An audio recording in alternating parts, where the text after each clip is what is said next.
Mona, just 1 second. I want to thank Mona Canada for your support. It really means a great deal to us. And with folded hands and with deep humility, I want to thank you on behalf of Study Hall Education Foundation. And it's my pleasure to tell you a little about it. We are, the work started 36 years ago. Oh, I don't know why this is not moving.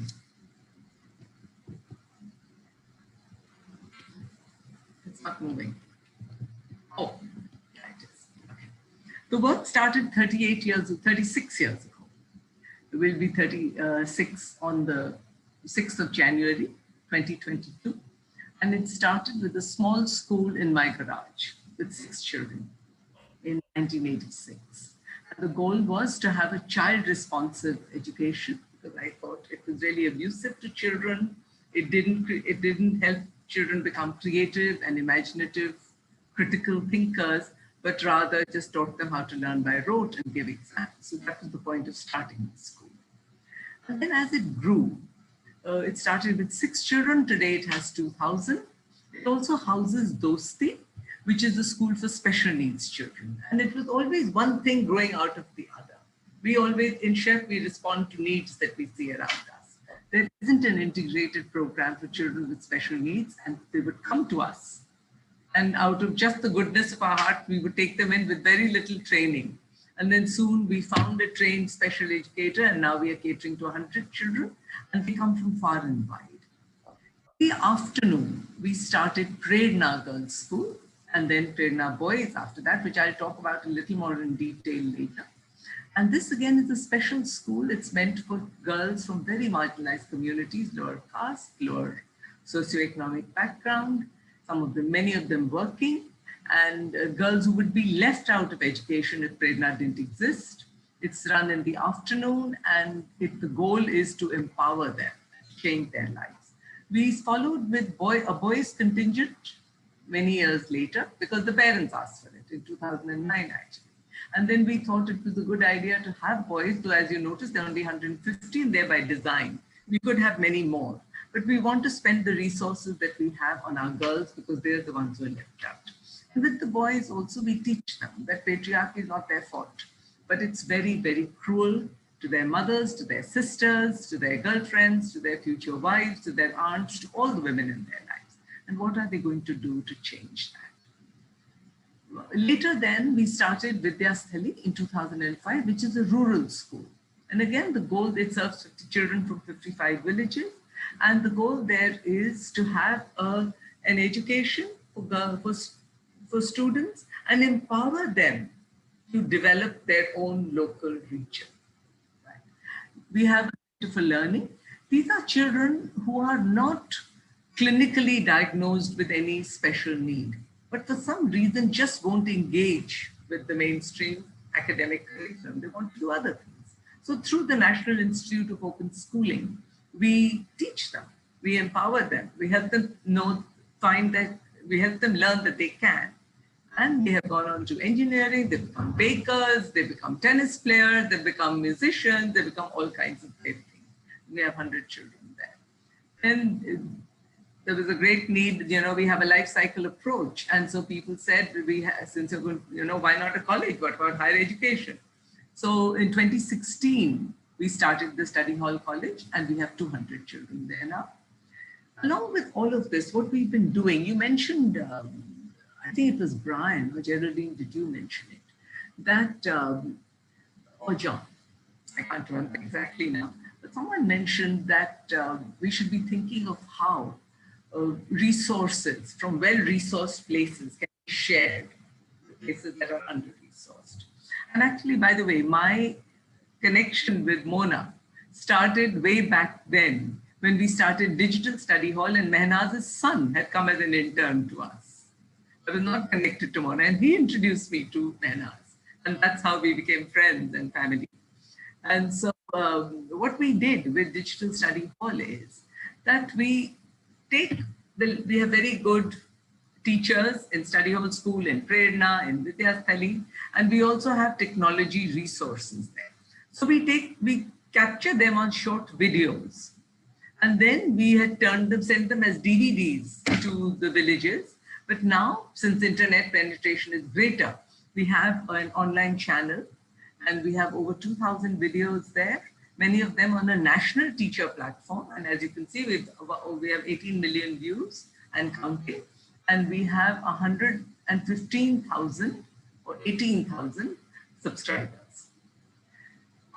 Then with our Rohini, which is right here, these all are outreach programs. The girls, the critical feminist pedagogy that we use at Prerna, we felt that we should be sharing that too. And we have shared it to over 1,000 schools. And we have impacted over 100,000 girls through that program. And I'll talk about that a little later. Then there's Gyan Setu, which again, I'll talk about a little more in detail later. But many children can't come to Prerna. They can't come to Vidyasthali. They can't go to a school. So then we took the school to their communities.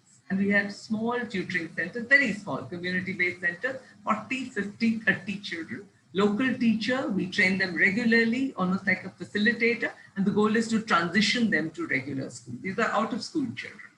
So we started with like 2 or 3, and today we have 65 centers. And we are serving 2,081 children. And then we run an India's Daughters campaign every year, and where we have impacted 2 million people. And this campaign is meant to generate awareness about girls' right to safety. And this year we targeted boys and men. We said, India's sons and fathers, what will you do to help make India's daughters safe? Right. So I want to now this is our vision.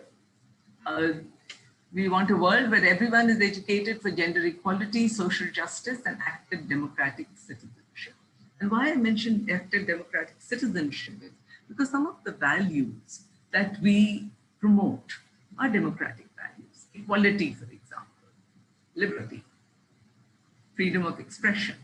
And we feel that the reason that we don't have thriving democracies in the world, and look at your neighbors and look at us, is because we have not educated our children for democratic citizenship. What does it mean to be a citizen? In the values of democracy, that how important they are, what do they mean, and how do you practice them? Right? So we've made that our mission. And our mission then is that we will transform formal and informal learning spaces to empower educators and students and communities, actually, educating them for gender equality and social justice, to make them active democratic citizens and caring change makers. So our goal in education is not just to help them learn the 3 R's better. It's not just aimed at a technical learning. We define education much more broadly.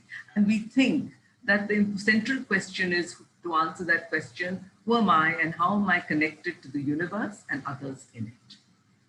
And as we mentioned, that you need to educate them for gender equality. You need to educate them for social justice. And if you don't do that, then there's no point teaching them all the technical skills. We have many uneducated, educated people running around there with great degrees. So we believe we want to shape and scale innovative curricula, pedagogy, and technology. We have developed several curricula for that. And seed and strengthen educators, students, and champions of democratic citizenship education, and strict democratic citizenship education, foregrounding gender equality and social justice into government education and other learning ecosystems. You know, we focus a lot on gender equality because India is such a strong patriarchal, such a cruel patriarchal society. But as I've been working in many international networks, it is really one of the very key SDG, social sustainable development goal, that the world is looking at. And thank God for that, about time. So just to give you a sense of India, for those of you who haven't been, we are in Uttar Pradesh. It is the most populous state. By the way, it's not 199 million, it's 230 million now, which is more, which is just a little less than the American population. That's the population of our state, just our state, right? And as you can see, the sex ratio really low, and I'll tell you why very soon. Great literacy gaps, right, in India and in Uttar Pradesh. India's daughters feel unsafe, unwanted, unfree, and unequal. And why do they? And a lot of them don't want to be girls. And why not? Why don't they? because we have a very strong son preference, and we have over 1 million girls killed in the womb each year through sex-selective abortions, even though it's illegal. Then, because they aren't taken care of, girls 1 to 5 years are 75% more likely to die. And because of all of this, the child sex ratio is really low and it is reducing. Then we have the distinction of having 1/3 of the world's child brides. And I want to call them girl slaves, not child brides. You don't need to dignify them by calling them brides. And very high rates of domestic violence, more than 40%. It's not 40%, it's much more than that, because a lot of it goes unreported, and for rapes every hour. So no wonder India's daughters feel unwanted, unsafe at home, unsafe in the womb, unsafe on the streets. Which is why, and as you can see, even our education statistics, there's a huge gap. Children, there's less enrollment, there's more dropout, and there's less learning. Okay. So, and for rural, low caste girls, much more at risk of dropping out. And also gender, that's because of the gendered social norms. Girls aren't important enough to give birth to. Certainly they're not important enough to educate. And during the pandemic, they've been the worst hit. Right? And child marriage, of course.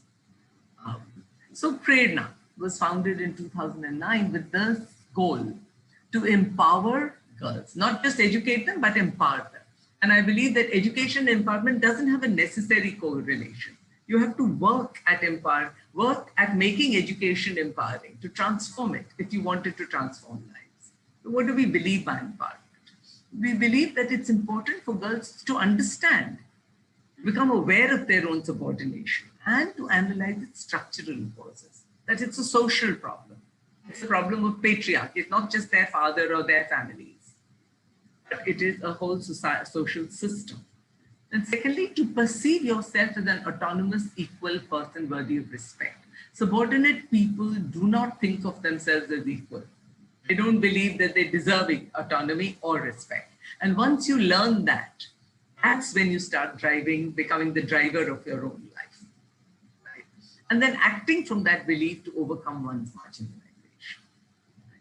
So what we've done is that we've made it an educational goal to help women emerge, to help girls emerge as women with the perception of themselves as equal persons, having the right to equal participation in an unequal society, and to be equipped with the appropriate skills for such equal participation. So it's not a thing that we do after school or as a side program or co-curricular. It's our main educational goal, that's what they learn. When they read and write and learn math, they learn first that they are equal persons, their life has great value, and they can be the drivers of their own life. And to this end, they must successfully complete class 12. Without that, there's no college, it's a ticket. So you need that ticket. So we make sure they do. And then they recognize themselves as equal and autonomous person. They gain a critical understanding of the social and political structures framing their lives. When you live in a patriarchy, it impacts all of us. Those are the social and political structures, and they frame your life. So you must understand that we are not individuals in an island, that there's a society, it impacts us, so you need to understand it, only then you can change it. And to help them develop a capacity to aspire. Subordinate people, people from lower caste, Black people, First Nation people, girls, they don't have the capacity to aspire because they don't see the pathways, so they don't aspire. So we try to develop that capacity and then gain confidence and skills to realize their aspirations. The critical feminist pedagogy, what does that mean? It means that, how do we do this? Once a week in every class, starting very early, we sit in circles and we talk about our lives. What's going on at home? What are the conditions? And then the teacher's job is to facilitate these discussions and help them see how this is wrong. The thing, what is, women normally accept it as, oh, this is the way it is. They accept it as natural, as God-given. So to teach them that, no, it isn't. It is human-made and it can be changed. And to try and visualize and imagine and rehearse ways of changing it and rehearse a different world and then to aspire to it. We use drama, we use poetry, we use critical literacy, we use all kinds of means to talk about it. and help. I'll talk a little about the Gyan Setu centers. They are very small, as I mentioned. If you can see them, many of your board members have visited them. We have them in villages, we have them in urban centers. And during the pandemic, they more than doubled, okay, because there was a great need for them.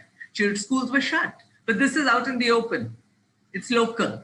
Teachers don't have to travel from a distance, so they can do it, right? Yeah. And here's what we've done in the last few years. We had 40 centers in 2020. We now have 65. We had 1576 students in 2020. We have 2,081 now. And out of these, 11 transitioned to formal school in 2020. In 2021, 61 have transitioned. Right? And there were migrations into other communities, to other labor centers, or to villages. In 2021, there were fewer, and that's because of the lockdown. In 2020, we had more graduates, but in 2021, less because of the lockdown. And we had 6 dropouts in 2020 and only 1 this year. So in terms of 93 children, we've started work with digital literacy as well, where 93 who have completed it, and 50 children have transitioned from Gyan Setu to our Vidyasthali. By the way, a lot of these Gyan Setu centers are run by our own alumni, Prerna alumni, Vidyasthali alumni, college alumni. And with one of the things that our students learn is that, you change, the world changes, but you must then give back. And you don't even have to tell them. They automatically realize that and they try to give back. Okay. So these are the students who have come into our Vidyasthali, into our rural school from our Gyan Setu centers. Okay. And 5 students of our digital literacy center in the village, they have found employment as office staff. We try and provide employment. So that's why we have a full life cycle. You take them in at all our units. We take them in at age 3 and sometimes smaller, younger. And then they finish school at 18 and there's a college. And then we try and help with placement. Okay. So it's a life cycle. We won't rest till their lives are changed. And in some cases, we're helping with their weddings now, interviewing their husbands and making sure that, putting the fear of God in them. If you dare, you dare. And by the way, it works. Anyway, and our COVID response, okay? Our COVID response really has been as holistic as our work with education is, where we look at lives whole and we believe people have to be dealt with whole. You take care of their emotions, you take care of their living conditions, and you help make their lives better. Education is meant not just to teach you how to know, how to learn, but also to change your life. It's supposed to teach you how to live. I'm going to let Anand take this. Anand, you want to talk about our work during COVID, please?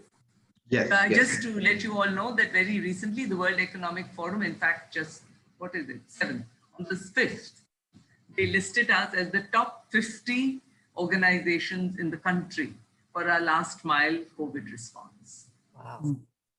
I'll let Anand do the honor. Anand, go ahead.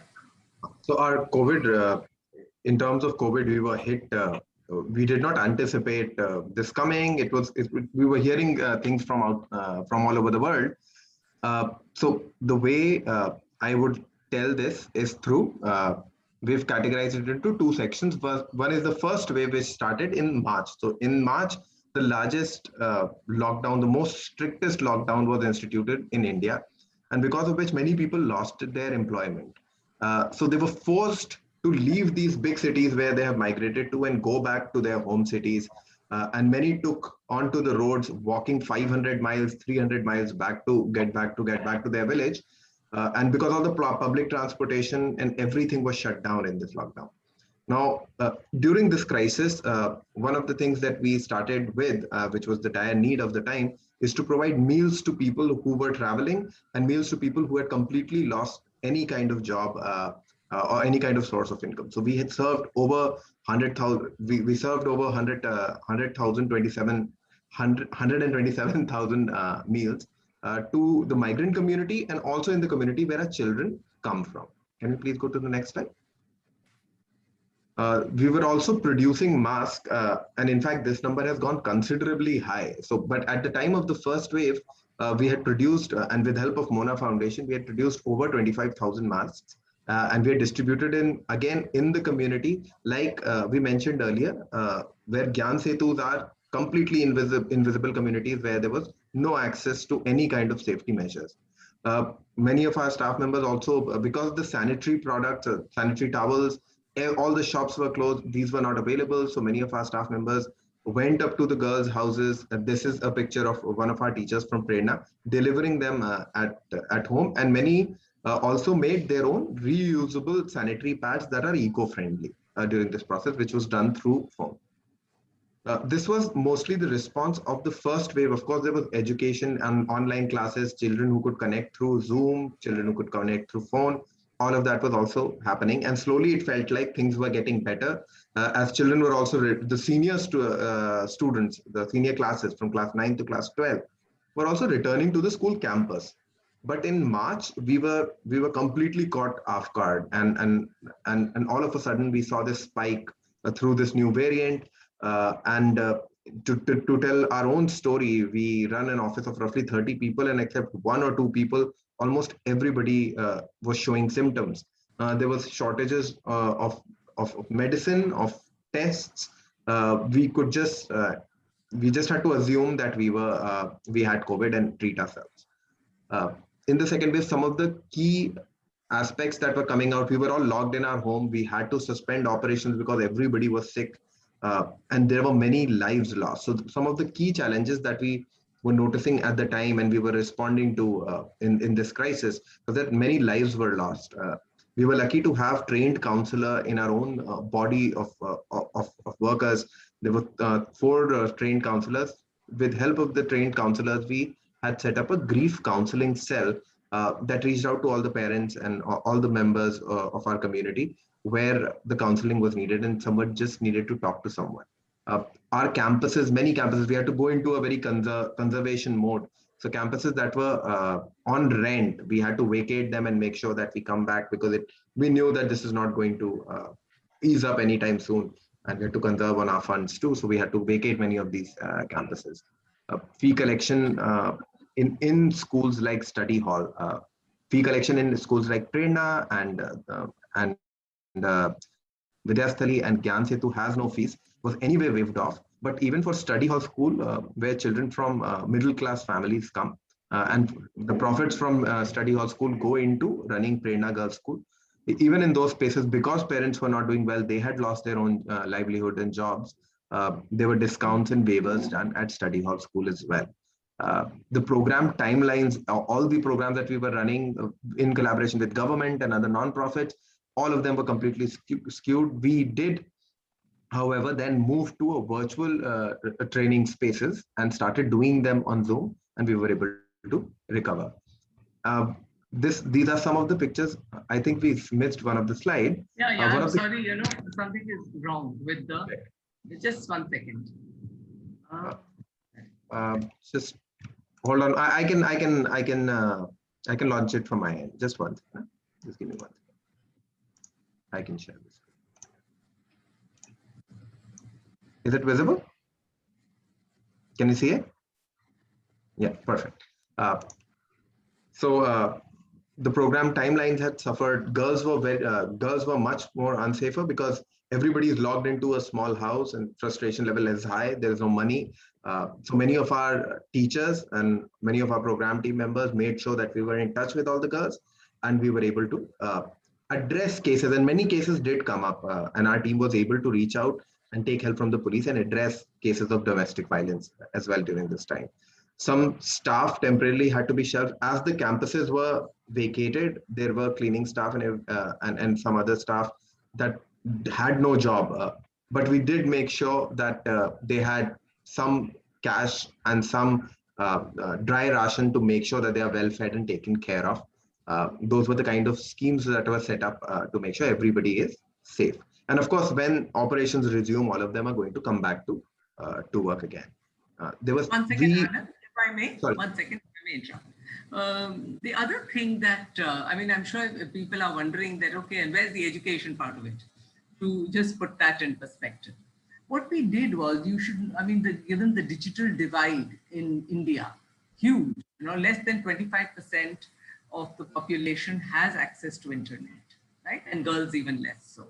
So what we did was we tried to use, first of all, try to connect with as many as we could.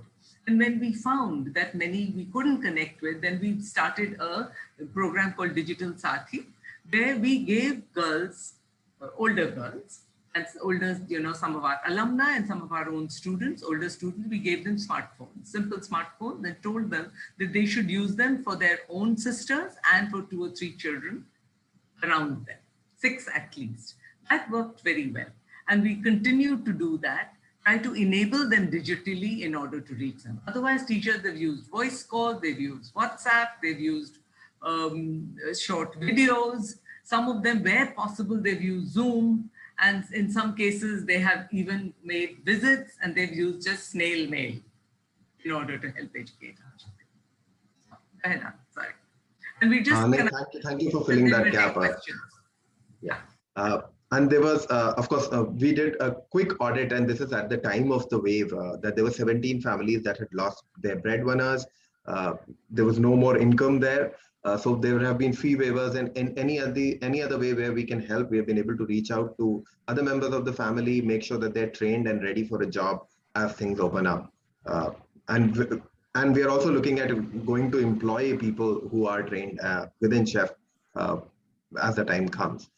Also, there was huge vaccine hesitancy in our constituents as we reached out to our Gyan Setus and all our remote communities. There were a lot of rumors about how vaccine is bad and how bad things can happen.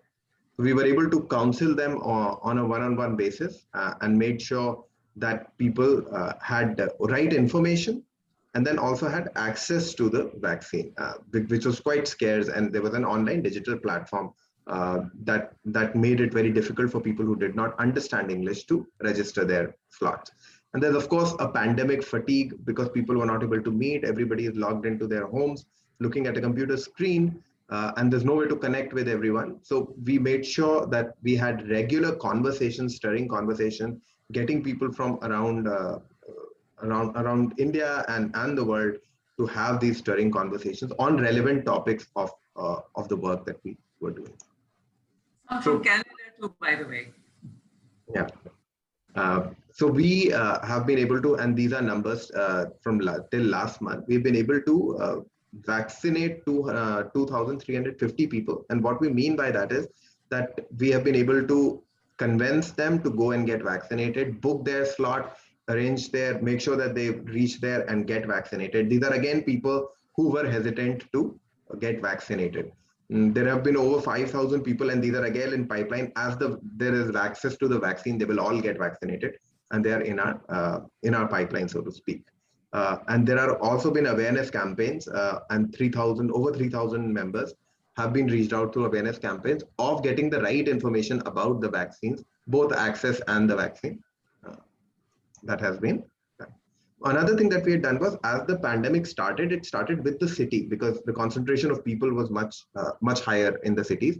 And as it started easing up in the cities, we could see that it was moving to the villages and people were getting sick. There was no, and when it had risen in the city, there was no access to medicine and tests. And in the village, you can't even imagine because there is no infrastructure that would crumble.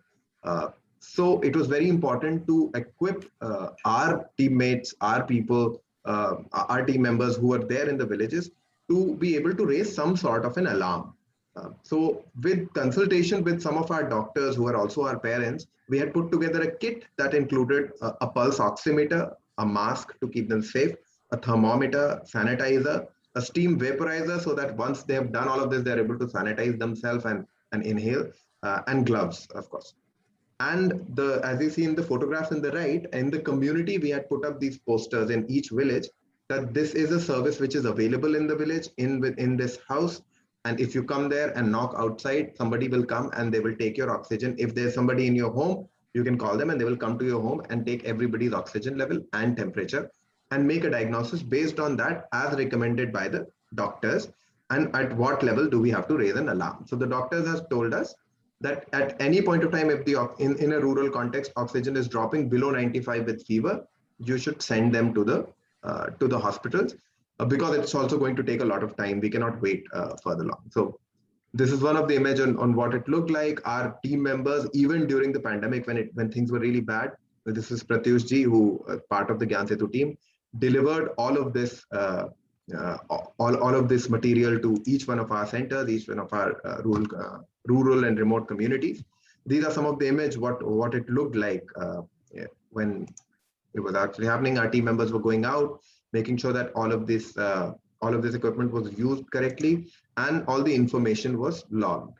This is one of the images where the alarm was raised that the oxygen has dropped considerably with the fever, and many lives were saved through this. So we had sent out a total of 100 such kits, and each kit conservatively was used by at least 50 people. So we are looking at least close to 5,000 members who were getting access to this kinds of diagnosis and then raising an alarm to make sure that they get to the village in time, to the hospital in time. I'm sorry. So I'm cutting it really short so that we can take more questions. And let me stop.